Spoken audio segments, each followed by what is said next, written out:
first of all, I'd like to thank the organizers for giving me the opportunity to present my results here. And actually, I'm one of the organizers. So last week I talked about management and topology, but this week, today I'm going to talk about entirely different stuff. And actually, because I'm one of the organizers, I asked myself to give different and okay, sorry. And I think, after 9 days of intensive lectures in this workshop, I think most of you are really exhausted, right? So I hope I can keep standing here till the end of my talk. But in any case, so let me just make people feel more relaxed. So let me start with something fun stuff. So actually, although the name of this workshop is, APCTP, IACUS, SNBNCBS workshop, it's more like a school, like inter-school, right? Because the primary purpose of this, workshop is to get, students and young researchers together and educate them, right? In that sense, it's more like a winter school, I think. But I have to admit that I'm not really familiar with this kind of activity and the APCTP inter-school. But actually, I found something interesting last month. Actually, I was visiting the Netherlands last month, and I had a chance to visit Professor Karian Schoutens in University of Amsterdam there. And he's Korean, and in his office, there is this bookshelf, and I found something interesting on the top of this, files. And this is actually one of the proceedings of the APCTP winter school. And, obviously, as the title suggests, this has nothing to do with this workshop. But anyway, this is the workshop which was held in 2000 in Jeju Island in Korea. And in this book, I found something interesting. And this is the photo of the excursion during this workshop. And you see, this is Masaki Oshikawa 22 years ago. Do you remember this workshop? Yeah. And the guy standing next to him is the Korean when he was young. And there is another photo, and you are also in the middle of the crowd. This is you. Okay. And anyway, so let me move on to something different. And actually, I have to admit that I'm not really a computational physicist. So, I'm more like a mathematical physicist not doing, computation by hand. So I'm afraid I may not be a proper organizer of this workshop. But actually, something interesting happened on the way to here. So on the way to here, I flew with the Singapore airline, and on the way, I was trying to compute something. What I was trying was to solve this model, which I call the n=1 supersymmetric SYK such that EX type model. And usually such an attempt just fails, right? Because on the plane there are so many distractions like movies, music, and so on, right? Memes. But this time, surprisingly, I made it. So actually, I was able to solve the entire model completely on the plane. So I was really excited. I arrived at the airport here. And one lesson I learned from this experience is, the isolation from the internet is really important for concentration, right? Because, on the plane, the internet is, available. It's, not free, right? So I didn't use the internet, and I realized that I could really concentrate on, computing something here. So yeah, maybe I can suggest you guys also stay away little bit from the internet and, focus on your physics. Right. So now, okay, let me go back to the physics. And last week, I have to admit that I put too many things in the slides, and I didn't really get to the main point. So I must apologize for that. So today, So I want to focus on something simple, one simple stuff. That is, can we really prove ferromagnetism by hand analytically? And by ferromagnetism, I just mean many electron ground state takes the maximum total spin. And another assumption here is the system has SU2 symmetry. Otherwise, it's a bit trivial, right? Because if you just consider ferromagnetic Ising model, the ground state is ferromagnetic. And here, I mean, this S dot, I mean, the maximum total spin, I just mean 1/2 times NE. And NE is the, N sub E is the number of electrons in your system. And the answer is yes, but in some extreme cases, with mathematics, you can only do something very extreme, right? I mean, for instance, in the previous talk, you were talking about toric code, but the toric code isn't really heuristic, right? I mean, the exact solutions are available only in some extreme cases. Right. And okay, so here's the outline of my talk. So in the first talk, I'm going to explain what the flat bands are. And then I will run through a little bit about the graph theory, because there was some question about the bipartite because it's QX. And then I will introduce the tight binding model, which I think was introduced again and again in this workshop. And then I will introduce some construction of flat bands, some methods. And in the second part, I'm going to talk about the flat band ferromagnetism. I mean, the Hubbard models with flat bands which exhibit ferromagnetism in the ground state. And finally, I will touch a little bit on more realistic models with nearing flat bands. Right. Okay, so what are flat bands? So to explain this, let's consider a single particle Schrödinger equation, this one. And by psi, I mean a single particle eigenstate. And it may happen that there exists an energy eigenvalue in this, Hamiltonian with microscopic degeneracy. And more precisely, what I mean by this is, this ratio between the degeneracy at this particular energy level and the volume of the system doesn't go to zero in the thermodynamic limit. And this is my definition of macroscopic degeneracy. And the flat band just refers to the space of states spanned by these degenerate ground states. And there are many known examples of flat bands, but perhaps the most famous one is the Landau levels in the continuous space. And in lattice systems, in solid-state systems, there are many lattices with flat bands, like Kagome lattice, Pylochrome lattice, and so on. And here's the Kagome lattice. And if you, in the unit cell, you have 3 sides, right? So that means if you go to the momentum space, you have 3 different bands. But here I actually use the negative coupling, but in which case you have a zero energy band at the bottom of the spectrum. And in Beer space, this flat band is spanned by localized states like this. This guy has wave function amplitude only over these 6 sides, around this hexagon. And it's actually a very old subject. I mean, if you Google flat bands, then you can find that the oldest paper in which the word flat bands appeared is this paper by Baia and Sope, in which they studied flat bands in kind of semiconductor systems. And now the question is, what are they good for? What are the flat bands good for? And in this kind of extreme situation, if you ignore excited bands, then the kinetic energy is totally quenched, right? So you can entirely focus on the effect of interaction, among these states.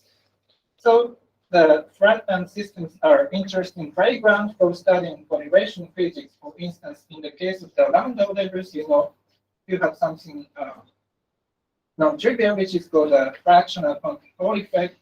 And in solid state systems, you have, ferromagnetism, superconductivity, and so on. And, in the last couple of years, flat bands appearing in, twisted bilayer graphene systems are kind of hot topics, right? But today I'm going to focus on the ferromagnetism. So is it too faint? It's okay. It's okay. All right, so but before introducing that type binding model, let me run through a graph theory. And graph theory is a very useful language to mathematics to describe those type binding models, Hubbard models, and so on. And by G of VE, I mean a graph. And here V is the set of vertices, and E is a set of edges. And sometimes it's called the undirected graph because we identify, this bracket Ij with the bracket Ji. And in mathematics, people call, there is some mismatch between math and physics, and the people use graph, vertex, edge, and so on. But in physics, people use, what is side, bond or link or something like that. In this talk, I will use these, different terminologies interchangeably.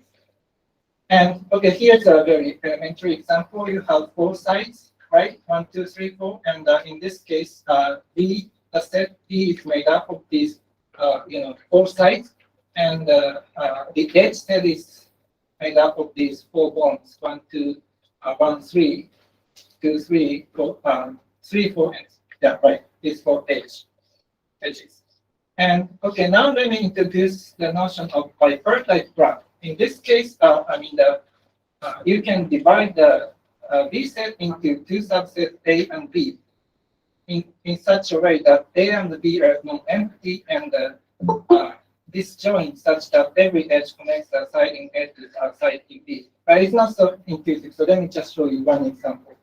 So here's one example of bipartite bodies, and on this graph,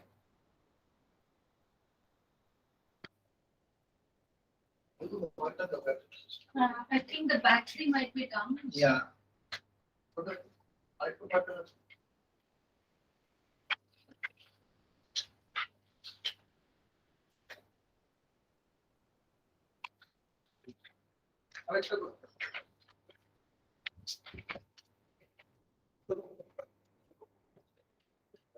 This is good. So anyway, so this is the example of bipartite lattice, and in this example, you can color size in this way. Okay. Yeah, it's good. Thank you. Okay, so sorry. So in this example, you see, there are no edges between black side and no edges between the white side. On the other hand, this is an example of non-bipartite lattice because you can color this graph, this way. Because, in this example, you have a cycle with 3 number of sides, right? And in general, if you have a non-bipartite graph, you must have at least 1 cycle with an odd number of sides. Okay, this is the definition of bipartite and non-bipartite lattices. Okay, then let me introduce the tight bounding model on the general graph. And by n, I mean the number of sides. And in the rest of my talk, this is my convention, but this absolute value of the set S denotes the number of elements in this set S. And let's just consider spinless fermions for the moment because, with sigmas, it's a little bit, complicated.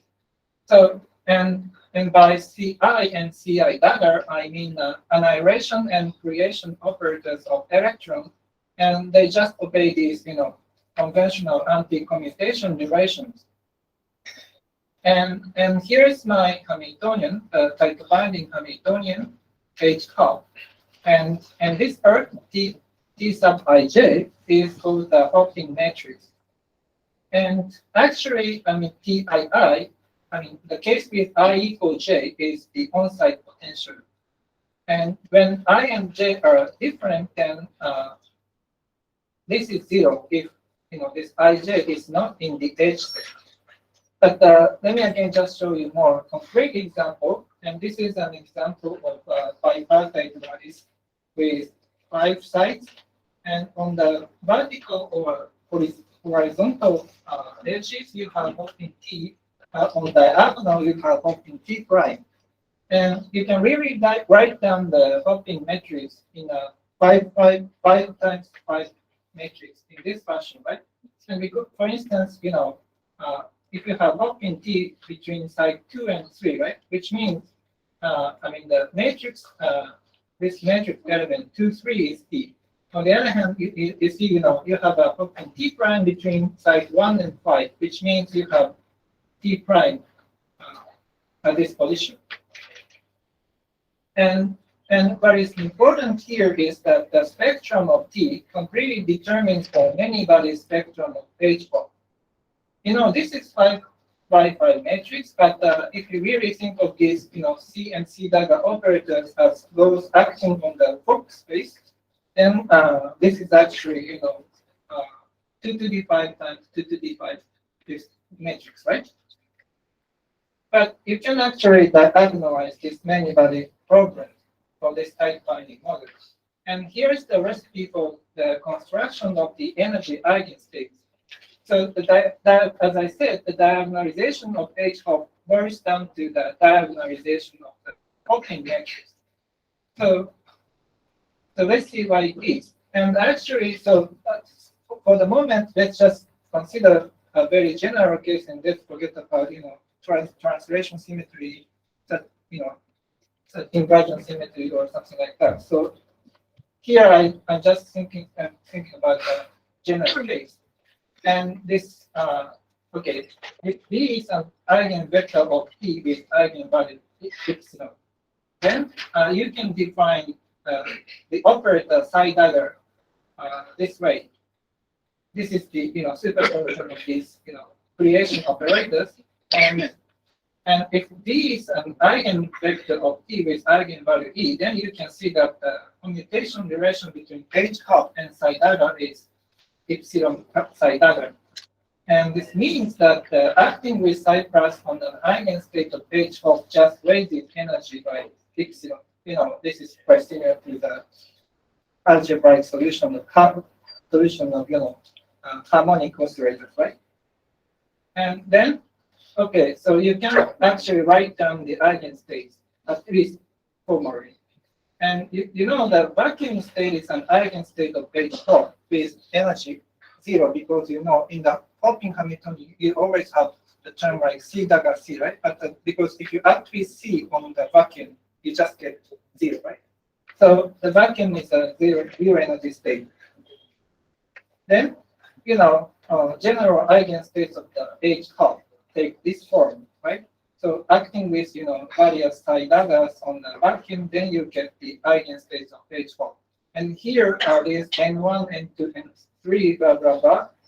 Take either 0 or 1, and these eigen operators are defined this way using eigenvectors of the hopping matrix. So this way you can really construct 2 to the n different many-body eigenstates of the hopping Hamiltonian. Now let's just introduce the way to construct graph families. And so let's just consider the bipartite lattice V made up of A sublattice and B sublattice. And in A sublattice, we have sides labeled by 1, 2, blah, blah, blah, A. And in B sublattice, we have the rest of the sides. And here, I just assume the number of sides in the B sublattice is larger than the number of sides in the A sublattice. And with this, labeling, you can write down the hopping matrix in this fashion, right?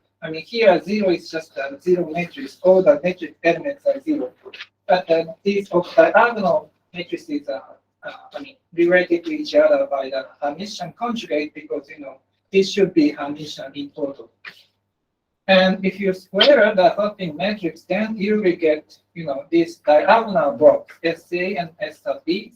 And I mean, more precisely, SA is TAB times TBA, and SB is this guy. And there are important properties about the eigenvalues of these matrices. And you can actually prove that the eigenvalues of SA and SB are non-negative, which means, I mean, all the eigenvalues are not less than 0. And you can also prove that the SA and SB have exactly identical positive eigenvalues with the same multiplicities. And then from this, you can see that the S sub B, this guy has at least B minus A 0 eigenvalues. And if this difference is large, then you will get, I mean, if this difference is proportional to the system size, then you will get the breakdown. And let me just show you one example, which appeared earlier. You have file size, and I label 1, 2, 3, 5, 4, 5 this way. And if you square, sorry, I assume all the hopping amplitude 1. And if you square this matrix, then I mean, you get these two matrices, SA and SP. And the reason why you have 3 here is because from 1 to, there are 3 different ways to go from 1 to, and then come back to 1, right? Like this way, that way. And similarly, you can, identify these matrix elements and then get these SA and SP. And you see, SA describes the hopping on this cluster made up of these 2 sides. On the other hand, SP describes the hopping on this triangle. And if you diagonalize these 2 matrices, then you get, for SA you have 6 and 0, but for SP you have 6, 0, 0. You see, I mean, they have the same positive eigenvalue, right? And from this, you see, I mean, the SP has at least 1, 0 eigenvalues because this is 3 in Sorry, this case. so you have assumed T equal to T prime equal to. Yeah, sorry. In earlier, I put T and T prime, but here, for simplicity, I just assumed all the hoppings are 1. But actually, even if you have T and T prime, you got the same. I mean, basically the same result. But if you, so there's a slight difference. In that case, you exactly have 1, 0 eigenvalues, but because here you have a higher symmetry, you have more. Yes. I mean, 0 energy expected. Compared to this result. But anyway, you see, I mean, at least, this element is correct, right? Because we have 2, 0 eigenvalues here. But anyway, so I think now let me just explain let me just put some of them on the graph code. Backward now. Yeah.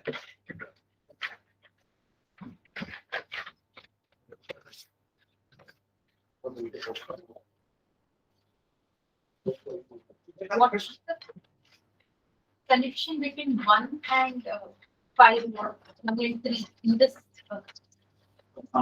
There is no Once you connection. separate, what happened to connect? Once you wrote the SA and SB, there should be SAB kind of. I mean, for the bipartite graphics, we never have such a term.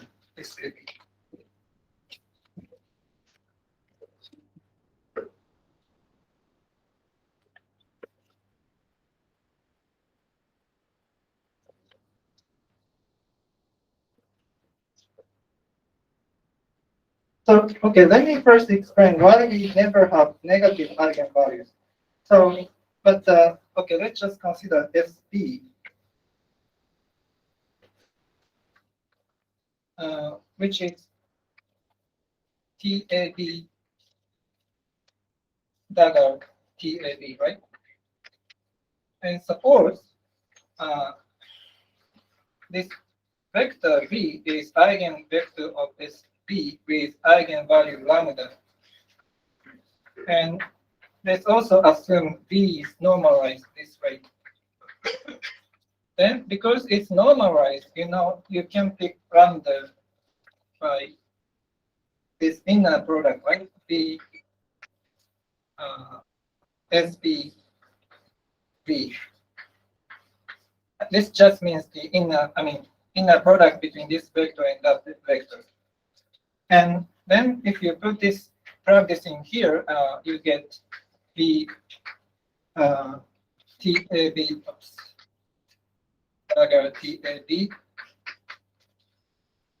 B. But you can take this TAB dagger to the left, because this is, we are dealing with the Hermitian inner product.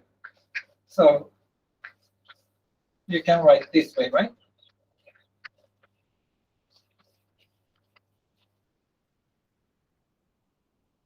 But this is nothing but the norm square of this vector TAB. So this should be non-negative, right? And actually, lambda equals 0 implies,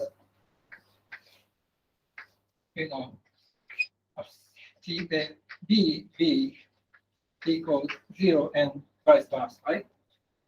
And this just means B is in the kernel of TAB.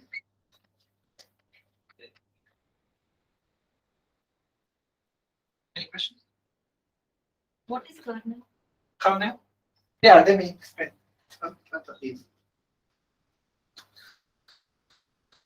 And okay, so kernel is just means that vectors annihilated by TAP. I think this is very elementary in any algebra. And actually, there is I think most of you know, but there is a famous theorem about the dimension of the kernel, which is called the rank nullity theorem. And you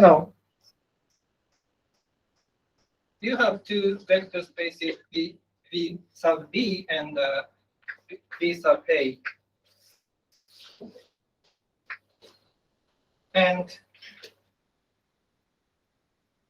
so by kernel, I just mean the set of vectors, the vector space spanned by vectors annihilated by TAB. So if your vector is in this kernel, this is kernel TAB, then this guy goes to 0 in the other vector space. This is the map by TAB. You can think of this TAB as a linear map from the vector space VB to the vector space VA. And there's another notion called the image, right?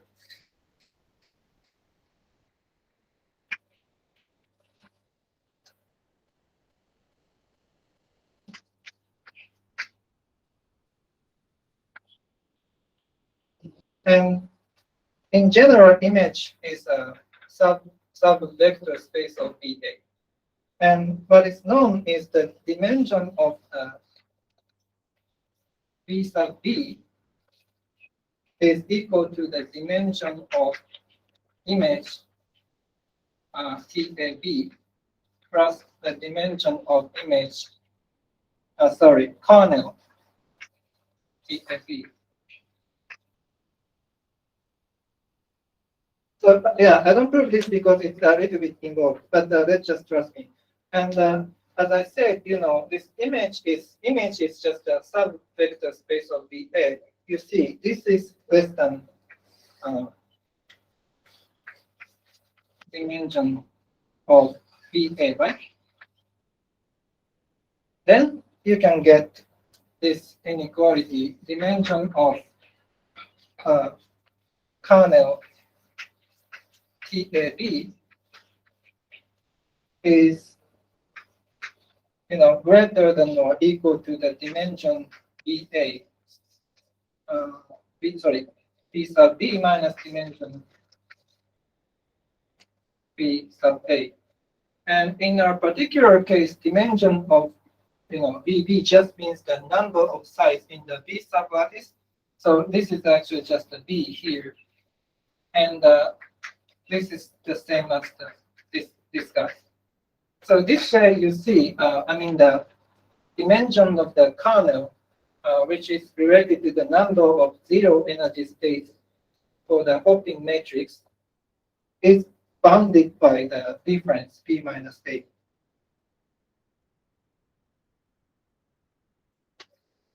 Yeah. Any questions?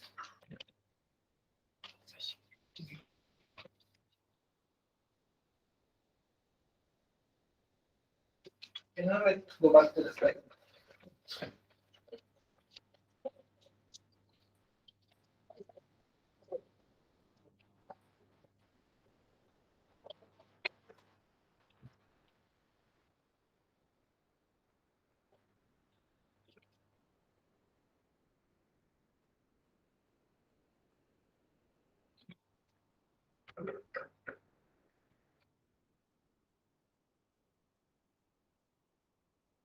Okay, so having established the these relations, so let me just show you more concrete examples.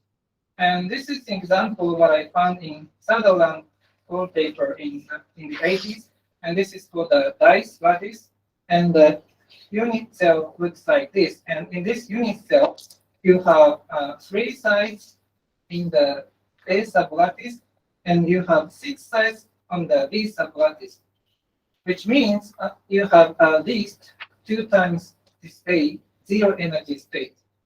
You might have more, but you should at least have this number of 0 energy states, because there's a difference between the number of sites, number of sites in the sublattices. And here's another example, which is called the leaf lattice. And again, for simplicity, let's consider all the hopping amplitudes on all the edges are just 1. On every edge is 1. And in the unit cell, you have one side from the A sublattice and 2 sides from the B sublattice. So there's an imbalance between the number of sides in the different sublattices. So you should at least have this number of 0 energy states in this system. And indeed, if you really compute the band structure of this model, which is easy because you just have 3 sides here, right?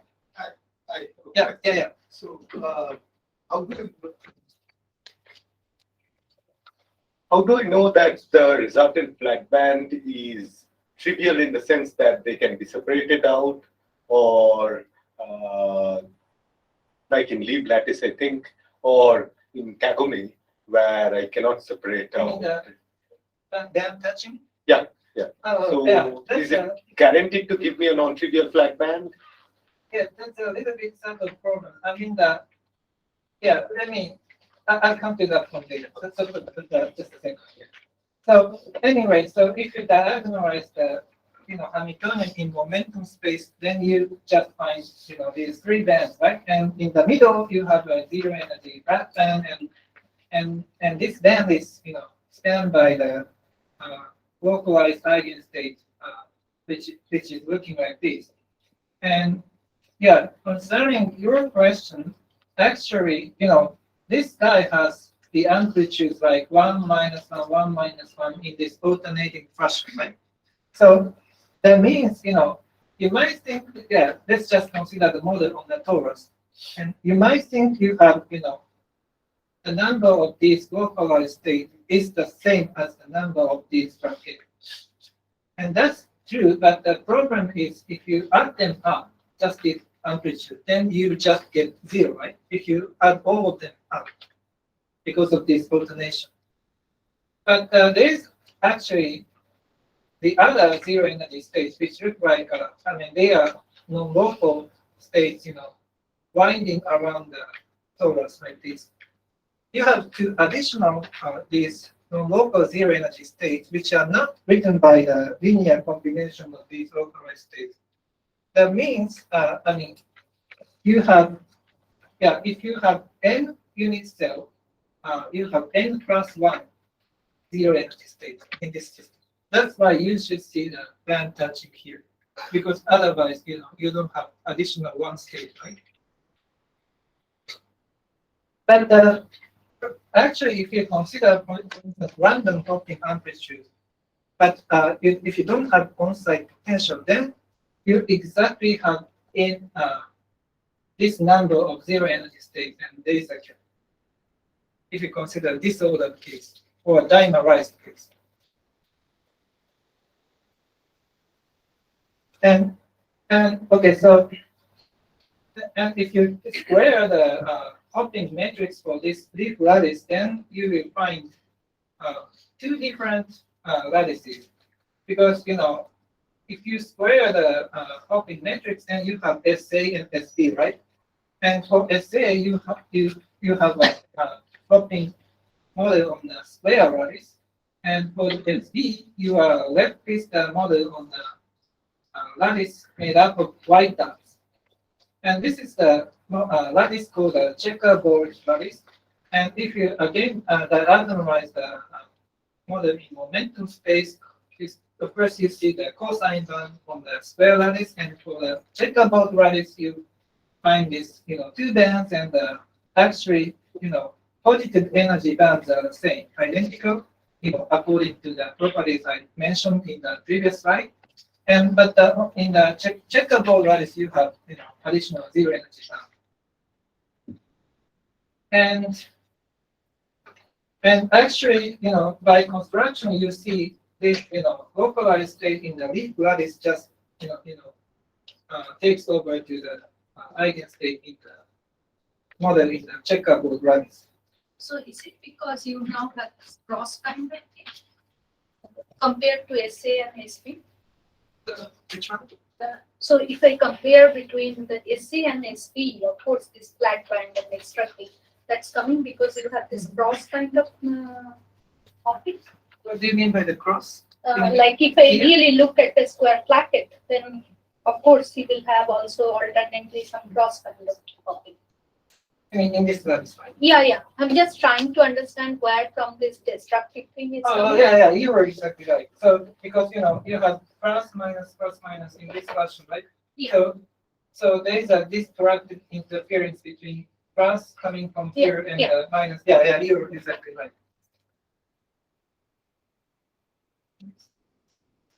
All right, and this is one way to construct, various flat band models. There's many different ways, but one way is to consider kind of intertwining relation, which allows us to construct models with flat bands at non-zero energies.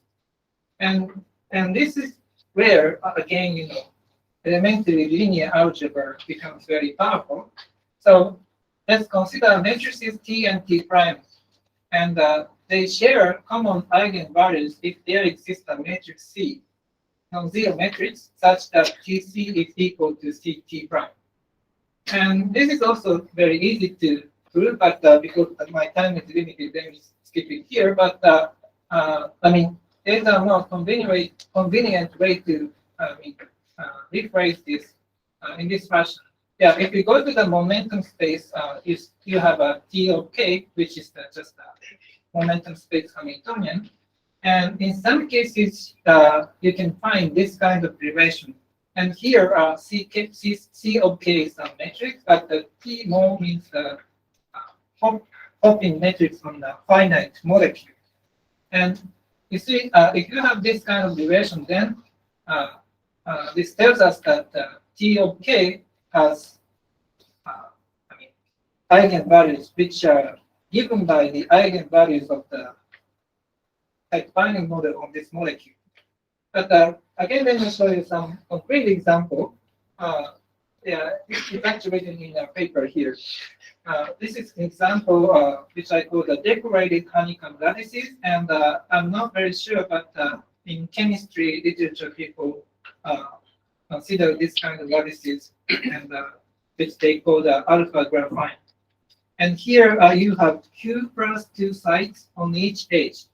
And when Q equals 0, then, this system just boils down to the graphene. And if you diagonalize the H of T of K, then you will get these two bands, right?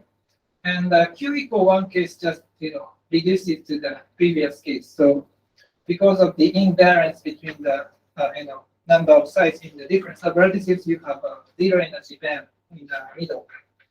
But this Q equal 2 case is more non-trivial because if you, diagonalize the momentum space Hamiltonian, you will get two graph bands at epsilon equals plus T and minus T.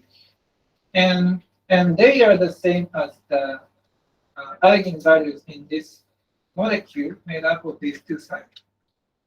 And you can keep on, and this is the example for Q equals 3, and in this case you have these three branch bands, and two of them are at non-zero energies, but these energies coincide with the energies of eigenvalues for this molecule.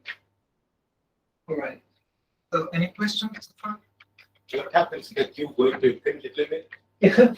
So yeah. So that's you have really 1D chains. Yeah. Some people have been studying such a stuff. I think Masaki is also studying such a stuff. Decorated. He and his collaborators were studying something like I don't remember the name of the material, but you have bunch of sites at each stage, and with interaction you can describe the system as a kind of a set of flat integralities, something like that. Actually, let me ask a different variant of the same question. If you fix the total bandwidth, what happens to the separation of these flat bands in the Q going to infinity limit? But which bandwidth are you? The total bandwidth. So if I take the total bandwidth to C1 and ask what happens to the difference of the energies of the two flat bands. So yeah, I can't answer it right now, but at least if you have n number of sites on each edge, you just have energies like maybe I can write -2 cosine -2 cosine. Let me write this way: Q -2 J, something like. So then I don't know much. I'm not sure for the other bands, but at least for the flat bands, the separation between the top flat band and the bottom flat band is just -3.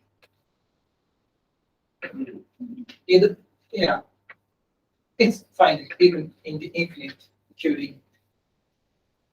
But there will be many intermediate flat bands. Yeah.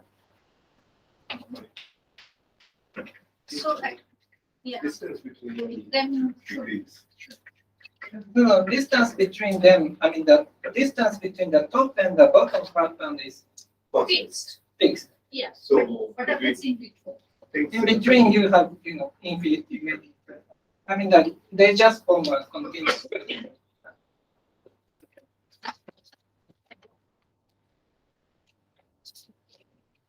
Okay. Any other questions? Okay. So now let me move on to the second part, but I spent quite a lot of time in the first part. But so far I've been entirely focusing on the non-interacting case. But here let's consider the Hubbard model and then try to prove the ferromagnetism in some extreme situation. So I'm gonna introduce what the Hubbard model is, and then I will go through a little bit about some mathematical stuff, calculation-free systems, and general theory of flat band ferromagnetism, and so on. But they are a bit too abstract, even by my standards. So I'll show you some more concrete examples at the end of this part. Okay, so I think the Hubbard model was introduced again and again in this workshop, but to just fix my notation, let me run straight. So I'm going to consider the Hubbard model on the graph G of BE, and by ij I mean sites in B, and by sigma I mean the spin index. And C dagger and C are standard creation and annihilation operators, they obey these anti-commutation relations, and by ni sigma, I mean the number operator for electron at site I is spin sigma. And here's the Hamiltonian of the Hubbard model, and this is the picture of Hubbard, who is explaining his model here. And the first part is just the hopping Hamiltonian, but the different from the previous slides is, we have spin indices here. And H int describes on-site Coulomb interaction. So, and yeah, I only consider positive U recursive case. And here's a cartoon picture, and by the hopping term, these electrons are moving around the lattice like this, right? And if the upspin electron and the downspin electron come together, then they give recursive Coulomb interaction like this and like that. But because of the Pauli principle, you never have the electron with the same spin at the same site. This is prohibitive. And the model is, you see, manifestly SU2 invariant. So the ferromagnetic in this model is really non-trivial, and in addition, hopping and the interaction terms do not commit, right? So, in some of the talks, people emphasize that there is a competition between the wave nature and particle nature.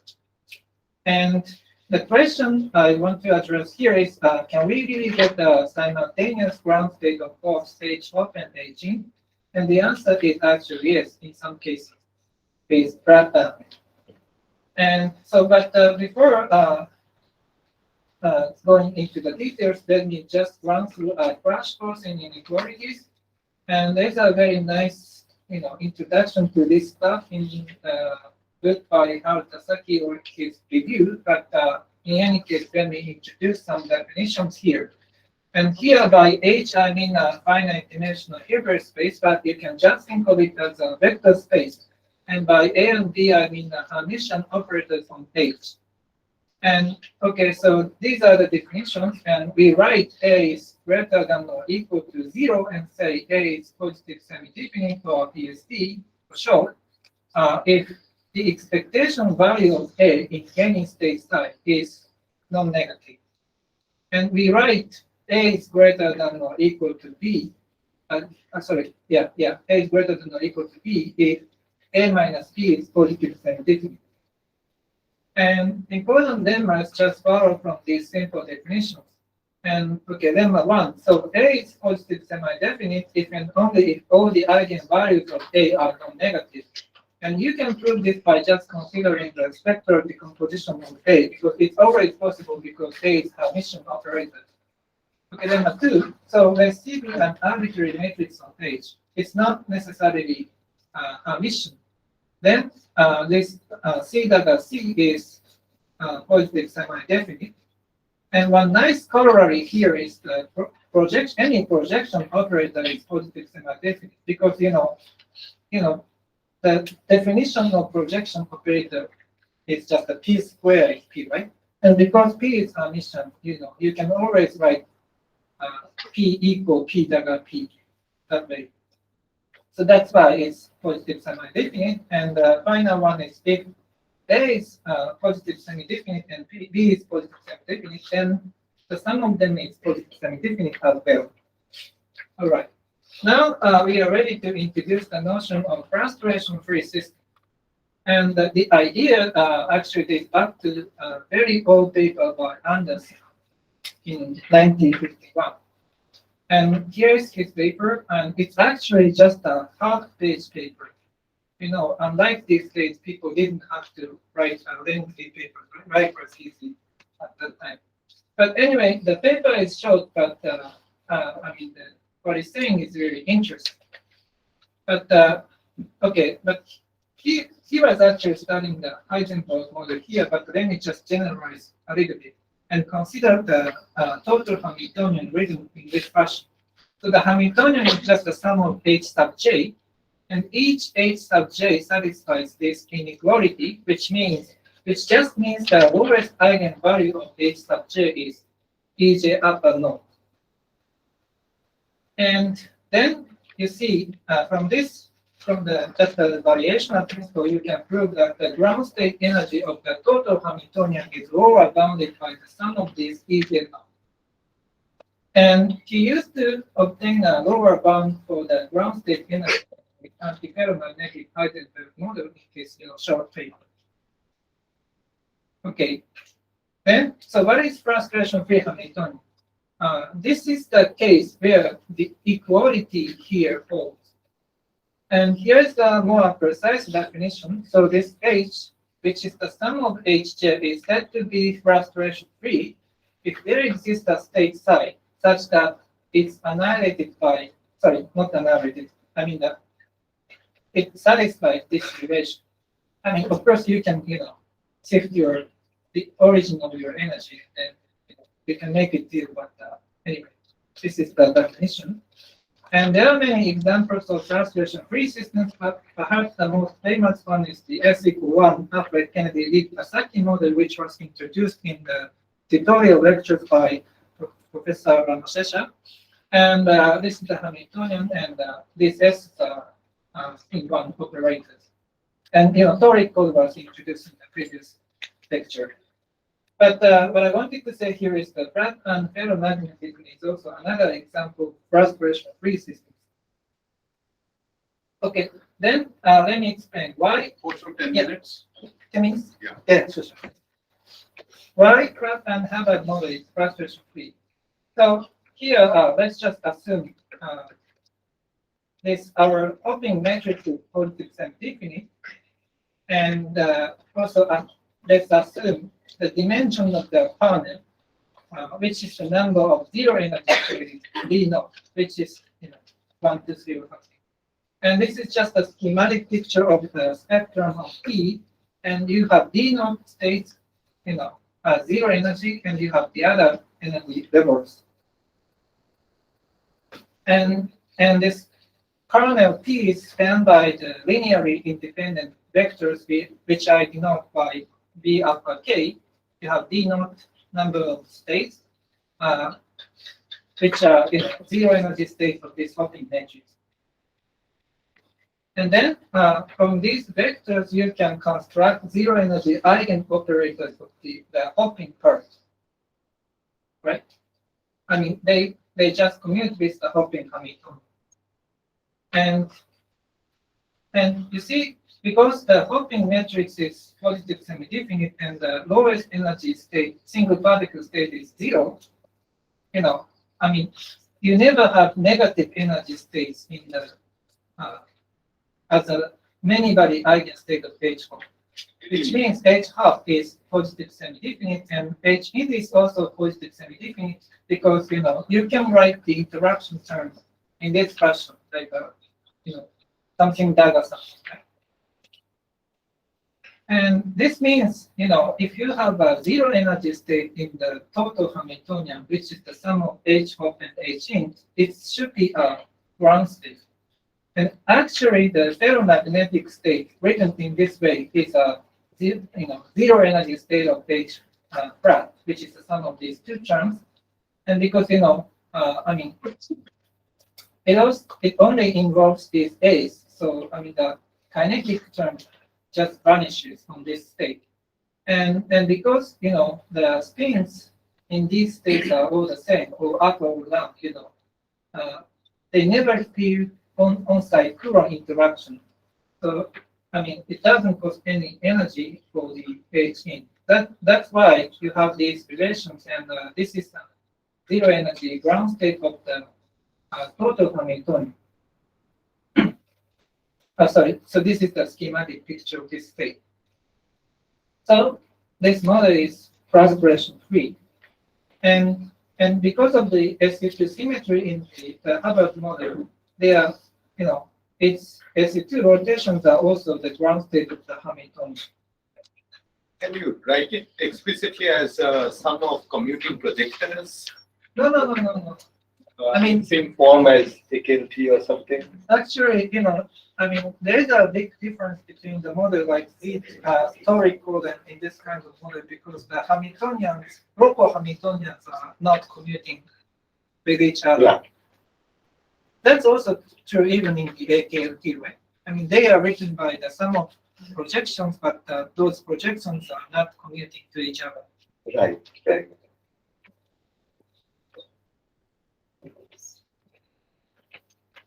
And so let me give some remarks, and because I'm not a DFT guy, so I'm not 100% sure, but the situation sounds similar to the Kohn-Sham system, right? I mean, in our case, Kohn-Sham theory becomes exact because if you consider the interpretation between the non-interacting model and interacting model by the parameter lambda, you see the ground state of the non-interacting model are exponentially degenerate because of the presence of zero energy states. However, infinitesimally small lambda fixed ferromagnetic ground state. But after that, the ground state is, always a Slater determinant all the way to lambda equal 1, right? So this means, I mean, the ground state doesn't depend on the lambda. So the, density, electron density, that also depends on that, right? And but so far I haven't touched on the uniqueness of the ferromagnetic ground state, but there is a necessary and sufficient condition for the uniqueness of the ferromagnetic ground state, which was proved by Andreas Mielke in this paper. And just consider the case with the same as the previous case. You have d0 electrons in your system.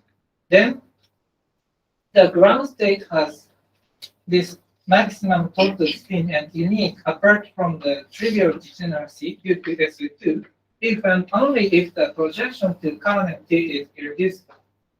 And there are various ways to define this, I mean, express this current T, but one intuitive physical way to define this projection is this way. So actually the matrix element of this P naught is defined as a Green function in the ferromagnetic ground state. And because this is just a Slater determinant, you can easily compute it, right? And by irreducible, I mean you can't make P naught to take this form, I mean, block the unknown form. But this is really, abstract and not really intuitive. So let me just give you some more concrete example in which this kind of theorem applies. And the system was considered by Tasaki, I think, in 1995. And your parent bipartite lattice looks like this, and you have popping square root T on the vertical edge, and you have new square root T on the horizontal edges. And if you square the popping matrix on this lattice, then you are left with the two different lattices, but in one lattice in which you have blue dots, then you have this kind of lattice, and I label the lattice size in 1, 2, 3, 4 this way. And by O, I mean the odd number size on the top, and by E, I mean the even number size on the bottom chain. And I assume periodic boundary conditions. And if you write out the hopping matrix elements, they look like this. But in any case, if you diagonalize the hopping Hamiltonian in case space, you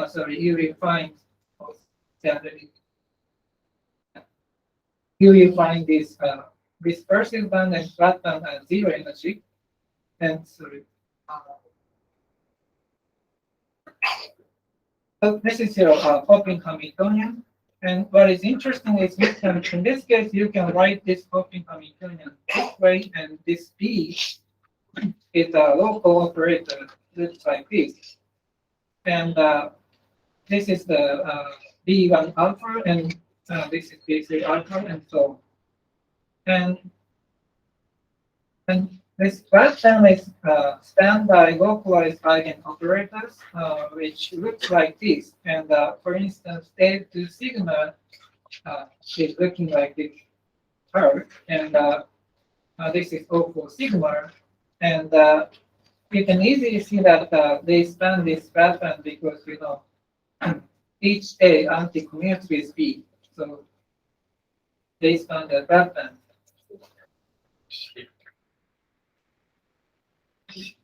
Yeah. And now let me illustrate how one can prove the uniqueness of the ferromagnetic ground state. So yeah, let me put it one minute.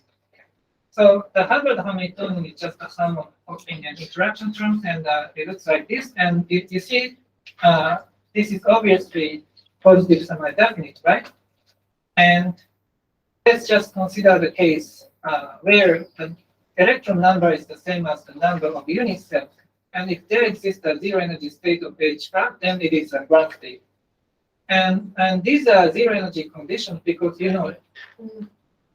both of them are written in the factorized form, and you see, I mean, this is the zero energy condition for the first term, and you also have something similar for the second term. And from the first term, you see, I mean, p operators do not join the ground state. And if you examine the condition on the even numbered sites, then you see that the multiple occupancy of is prohibited in the ground state. And if you also examine the same condition on the top side, you get this kind of condition. I mean, this is the some formal expression for the ground state, and you have this coefficient prefactor C sigma, and the sigmas are, I mean, by these different colors, I mean, either up or down, I mean, electron spins, and you can prove that this C sigma is symmetric. I mean, the coefficient for this configuration and the coefficient for the configuration obtained by swapping these two are the same. And this way you can prove that all the coefficients are the same. Then you see, I mean, the resulting state is just a ferromagnetic state. And this also proves the uniqueness of the ground state. And I think I'm running over the time, so let me just skip the third part. I mean, the point is, I mean, so far I've been entirely focusing on, completely flat bands, right? But what is interesting is you can also prove the presence of ferromagnetism in systems with not completely flat, but nearly flat band systems. And this is one example. Again, the model is quite artificial, but you can introduce some hopping on the Davic line. And in this system, if you diagonalize the hopping matrix, then you get this dispersion, and the bottom band becomes a little bit dispersive. But if this new parameter S is sufficiently weak, small, then you can prove the ferromagnetism in the ground state. And this is what people like Masaki and we have done in these papers.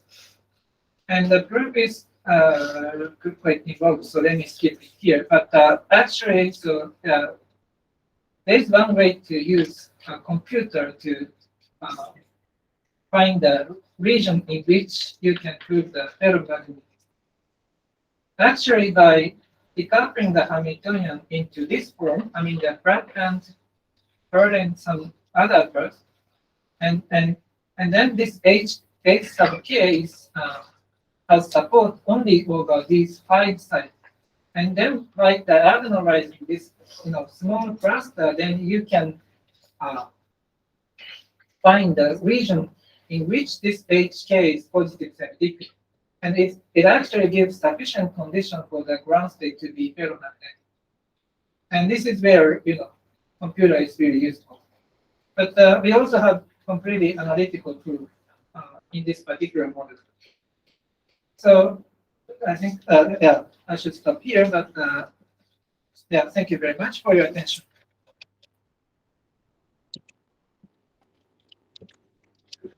Okay, thank you so much for this nice talk on flat bands. So, some quick questions, comments?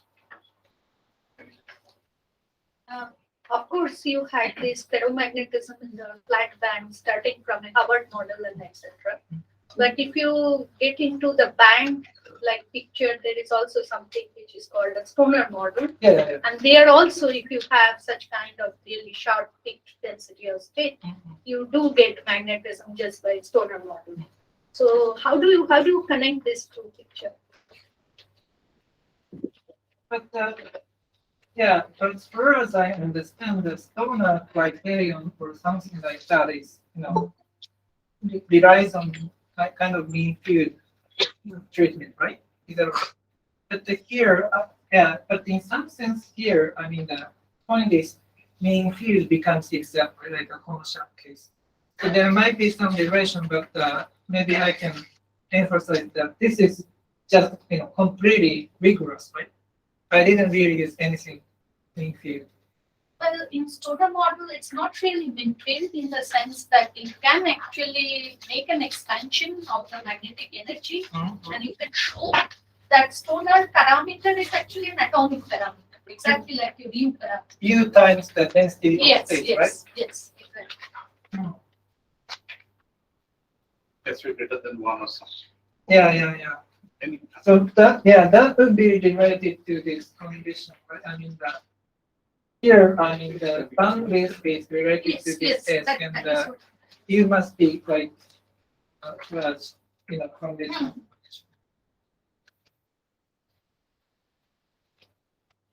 Okay, any other questions?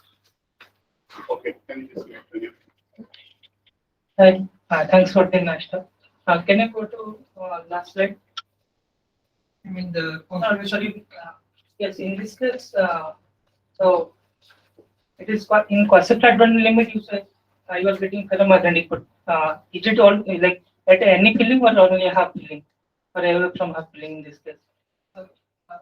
which case are you? You are getting ferromagnetic in the quasi-flat band here. So is it any filling or half filling or? Oh, actually, it's in this, the feeling is just determined by this condition. Right? And in this general theory, we already assume that the number of the electrons is the same as the number of the degeneracy at the bottom band. So it's fixed. And actually, it's an interesting problem if we still have, ferromagnetism if you don't holes in the system. And it's quite likely, but mathematically, that's really challenging. And people like Tasaki has been trying to introduce some holes in the ferromagnetic ground state. But actually, they could only introduce some, the ratio between the holes and electrons goes to zero in the some dynamic limit, something like 1 over square root of V or something. You can only introduce such number of holes. Okay, thanks. Okay, so if there are no more questions, let's thank the speaker once again.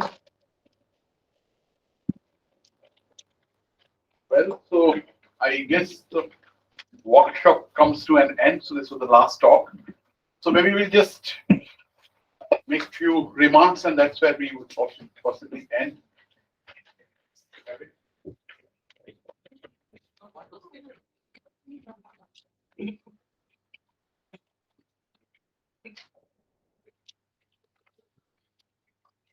Okay, so this, I think the workshop spanning for 9 days comes to an end. And I still find that the hall is quite full. So, and I think all of you enjoyed what happened in the last 9 days, right? Particularly the student participants and young postdocs.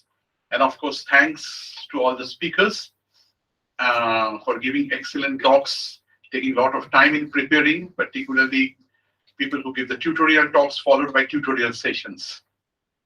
Well, so what do we learn in this 9 long day? So this is something which I was discussing with Shubro.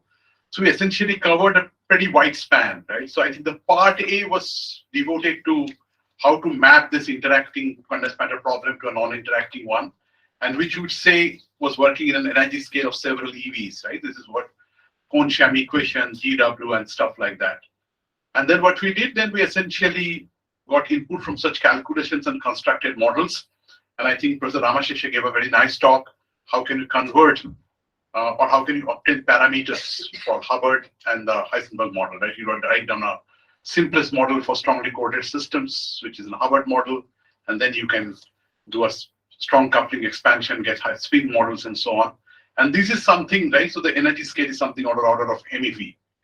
And today we essentially saw that we can even go to much lower energy scale, right? Few kelvins, right? And where we start getting electrons, I would say electric fields, magnetic monopoles, and then photons and so on, right? Coming into the picture, and which is this domain of this lattice gauge theory, right? So you can see that you essentially got a kind of exposure to a very wide class of physics. And I guess you may not be working in each of these sectors, but you would be able to connect as you move along in your career. Well, so I guess this was a pretty interesting experience over these 3 days. Well, so I think no meeting is complete unless we get some feedback from the participants for whom this meeting was organized. So I'll invite a couple of participants and you can raise your hand. Nothing to get nervous about, because I think the speakers talked a lot.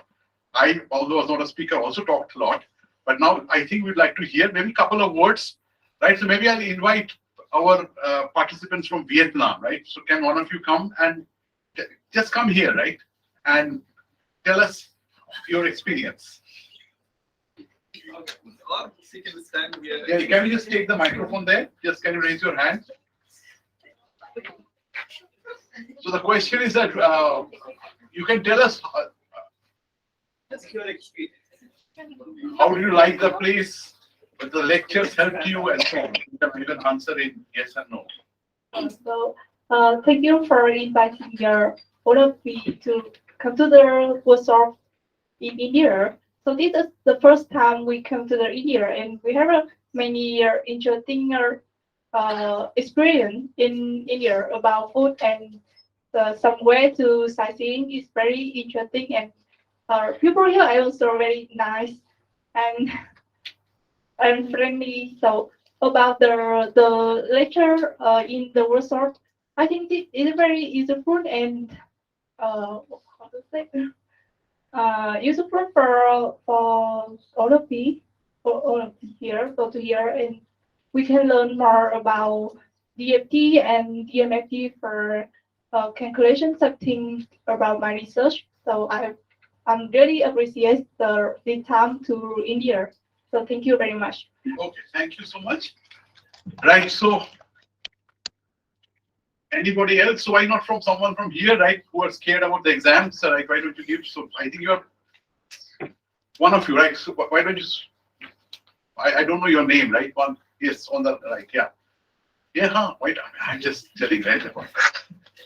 So you tell us, right? I mean, was this an overdose of things, or you found it right, or how we can improve things and so on, right? I mean, we're not going to spend a lot of time, but I don't know about improvement, but I guess in general it was a pretty good experience, because I did not understand every single thing, Absolutely. obviously, but at least have more idea about certain things, so that if in future I want to explore those areas, I at least know where to look for. okay, good. That sounds fine. Maybe someone from there. Yes. Yes. What is your name? This green shirt, yeah, the corner, yeah. Just introduce yourself, right? Yes, sir. I'm Shashank from Hyderabad. It was a nice experience to learn DFT because mainly I'm from experimental background and I want to know things about DFT and apply in my work. So it was a good experience by getting introduced to the new concepts and knowing that what I can do now in my future. Thank you. Okay, good. So anybody from the last row? What you did, so I would like to hear what you did not like about the meeting or about the workshop, if you would like to share. I mean, it's be candid, so there is no harm in doing that. Yes, one, right, yeah, please, introduce yourself. So I'm Dravita from IIT Goa. So one of the points that I would like to highlight, what I personally feel is that regarding the hands-on tutorial sessions, so I felt like although what was planned was like you tried to give a flavor of different areas, but I think particularly for the hands-on sessions, if we could concentrate on one area, like that would have been, in my opinion, that would have been a better opportunity for me. Okay, good. So that's fine. So we'll keep that in mind while organizing that thing in future. Anybody else who'd like to tell? Why not someone from the last row? Yes. Yeah, you tell. Why don't pass it? I only went you. Yes. Yeah. Introduce yourself from where you are. Yeah, this is Sumaya from Aiza Pune. Okay. Actually, I am from experiment background, so I just wanted to get a flavor of different theoretical actually perspective, what I want can apply in my experiment. So I got that. And regarding her thoughts in hands-on session, that I agree. Okay. If we could focus on just one. No, that's fine. Good. Anybody else who'd like to tell?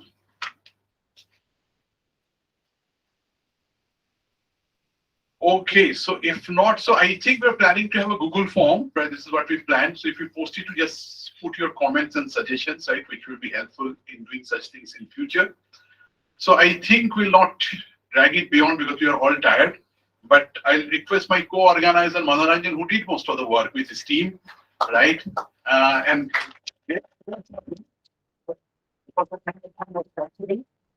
I thank the administration of SNBNCBS National Center for Basic Sciences, the director and our other team members, where we could have this meeting here.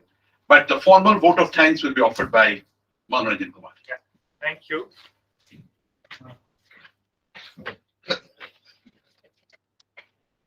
So, okay, thank you, Indrada, for giving me the opportunity to give a vote of thanks. So, as Indrada said that every good thing must end, and so is our workshop. And I hope all of you have enjoyed the workshop. And it's always a pleasure to have this kind of a workshop, and it requires lots of effort from different people. So I'm here to thank them, those who has put their effort to put us all together. So I'll start with thanking all the speakers and who gave wonderful talks, especially our foreign speakers who really traveled so far distances and stayed here the whole duration. That's amazing. And next, I thank the students and faculty participants who actively participated. And as I said, Indrada said that they're still here. We got exhausted, and all of them really participated actively. And thank you for that. And I hope that this will be helpful in their career. And next is our administration. And they really played very active role in this organizing this conference. And before that, I'll also thank the funding agency, APCTP, who really, and also SNBNCBS Center, who generously funded us. And NetWeb, those who supported our kits, and also some of our like beverage and banquet. And next is our administration, especially our director. Really, she did. I mean, I would say that she has been very generous and taken very personal interest in this workshop. And I'll not be wrong if I say that she has done much more work than any of our like conveners, including conveners. She really, I remember that every time I went, oh, this is not working, she will call the person and then get things done. Okay, so thanks to you. And next person is our registrar and all three deputy registrars, Nivedita Konar, Devastis Babu, Suman Saha. All of them have helped them whatever possible ways they can do. Then our other administration people, Mr. Archit Saha, Mr. Biswarup Datta, Mr. Jaideep Kar, they have really helped us a lot in different ways. And engineering section, Mithilesh Pandey, Vitali, Lakshmi, Ayan, and others has done excellent job. Really, they have renovated many things, and after pandemic, we had a real we are in very bad shape, and they really did a great job. So we should thank them. Our computer center, Mr. Sanjay Chaudhary, Abhijit Ghosh, you can see him. This is beginning, he has been like sitting here, and Mrs. Devalina Mukherjee, see, all three of them have really done an excellent job. So we should thank him. Now, I'll thank the most active people in organization were the volunteers. So Shreya, Rajdeep, Anayesh, Shivam, Swapnamai, Mona Lisa, Jyotirmay, Madhurita, Saurabh, Monodeep, and Sayan. Especially Monodeep and Sayan. Actually, from day one when we planned, they have really done it.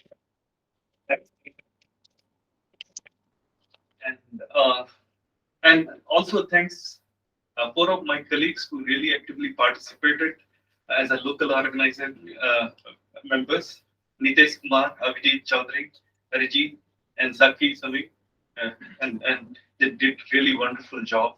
And thanks to them. And at the end, again, I thank all of you for joining us and wish you a very happy and safe journey back home. Thank you.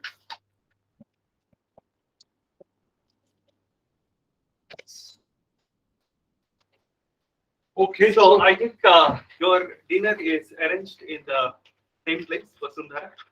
And those who are leaving today, that's fine. Tomorrow morning, if